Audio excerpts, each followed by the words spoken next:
নিয়মিত আয়োজন recipe grill chicken সালাদ। খাবারটি তৈরিতে প্রয়োজন চিকেন আর ফ্রেশ সবজি, তাই এটি খেতে যেমন সুস্বাদু তেমন পুষ্টিকরও। মজাদার এই খাবারটি ঘরে বসেই তৈরি করা যায় মাত্র 10 থেকে 15 মিনিটে।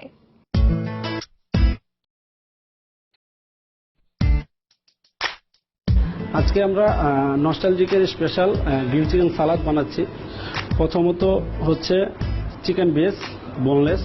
তো প্রথমত আমরা টিস্পুনে 1 স্পুন অলিভ অয়েল দেব, তারপর টিস্পুনের হাফ দেব লেমন জুস, একটু সল্ট দেব, 1 চামচ আমরা মাস্টার্ড সস দেব। তারপর এটাকে আমরা ম্যারিনেশন করব। এখন আমরা 6 মিনিট গ্রিলে দেব চিকেনটাকে।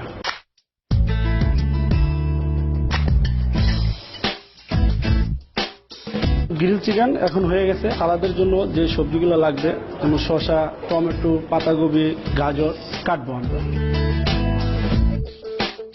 1 চামচ লেবুর জুস, 1 চামচ চিনি, আধা চামচ সল্ট, মেয়োনিজ 2 চামচ। তারপর আমরা এটাকে মাখাবো। যে নস্টালজিকের স্পেশাল গ্রিল চিকেন সালাদ হয়ে গেল।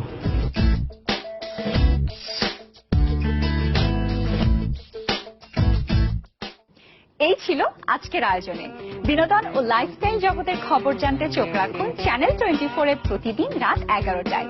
এছাড়া আমাদের সাথে যুক্ত থাকতে পারেন ফেসবুক পেজেও। এতক্ষণ সাথে থাকার জন্য ধন্যবাদ।